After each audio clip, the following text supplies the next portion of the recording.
Новите општински совети се ставаат во функција, но во нив има и советници кои се избрани првпат и кои немаат поим што треба да работат. Нив ги предложиле партиите, ги избрал народот, но што ќе биде понатаму?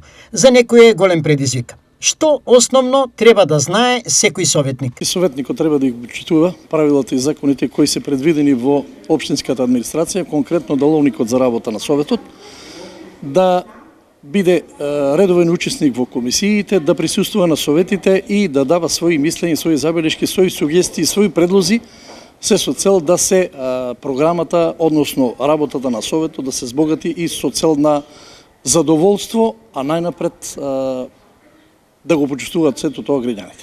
Обврска на секој советник да се придржува кон правилата на работење. Правилата се восстановени во деловникот за работа на Советот на општина Штип, како и статутот на општина Штип, така што се она што е делокруг на работа на еден советник кој е избран од јавноста, од граѓаните на општина Штип, треба да го застапува и се разбира да работи во интересите на тие граѓани. Сметам дека секој поединец кој што е во советот овде во општина Штип треба да има познавање од многу области, од областа на урбанизмот, од областа на финансиите и така натаму, бидејќи носиме важни детални урбанистички планови, се расправа и се носи буџет на општина Штип, така да сметам дека овие се основните чекори или познавања кои што треба да ги има еден советник. Иако ова е основна советничка лекција и улога, некои никогаш не ја научија, а во клупите минаа по 4, а некои по 8 години.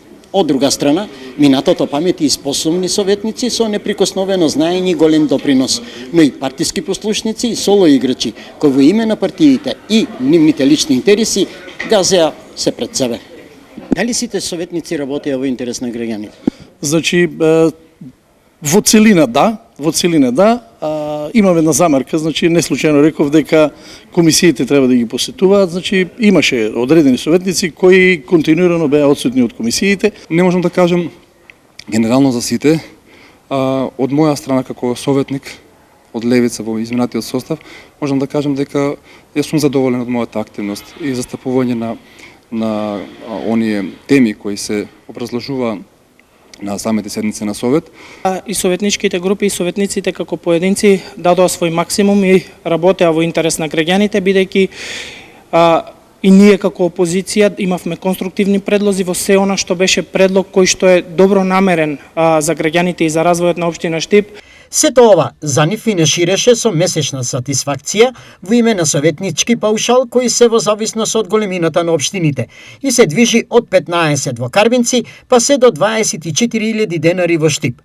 Каков совет и кој тип на советници народот избрал овој пат, ќе се види многу брзо.